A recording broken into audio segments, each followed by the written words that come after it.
Fried tilapia with a wademe is on our bill of fare today. And today I'm going to share with you how I fried the tilapia. If you're interested, do not hesitate to subscribe or follow for more videos. I have the wademe recipe on my page and then on the channel. Please check it out for me.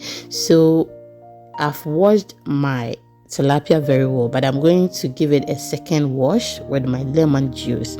If today is the first time here, welcome. We do easy cooking recipes, and if you are interested, please do not hesitate to subscribe or follow for more videos.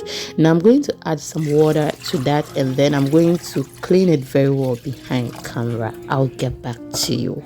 My returning subscribers, thank you so much for always watching my videos, and I do appreciate it.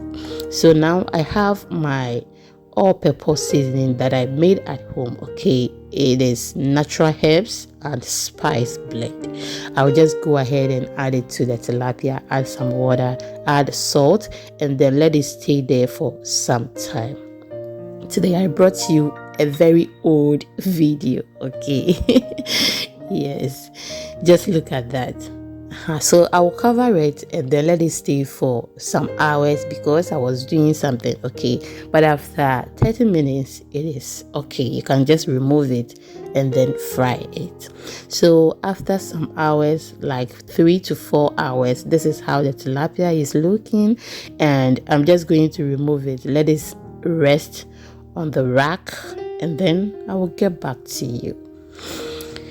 Now I'm just going to heat my oil, then we start frying. Are you still with me? If yes, please do not hesitate to subscribe or follow if you haven't done so. Thank you so much once again.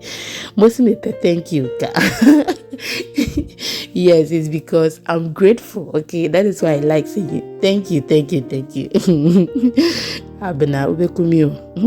Now I've added that to my oil, and then I'm going to fry it. If you want it very dry, that depends on you. If you want it juicy, it depends on you. But I'm not going to make it dry, and it is not going to be juicy, too juicy as well. Okay, so the inside will be juicy and outside will be very dry or crispy. Okay, yes. Now this is how the fish is looking. I'm just going to turn it or flip it to the other side so that it can also fry very well. And just look at that, so beautiful. Tilapia is almost done, and I can't wait to share with you how it looks. So as I said earlier, if you see the camera shaking, forgive me because it is old video. Okay, yes, we all learn from how we did our things in the past and do well in the present. So forgive me if it was shaking. Now our tilapia is ready, and as I said earlier, we paired this with a wademe. Thank you so much for watching. Till I come your way next time, take good care of yourself and enjoy your holidays. See you in the next one. I love you. Bye.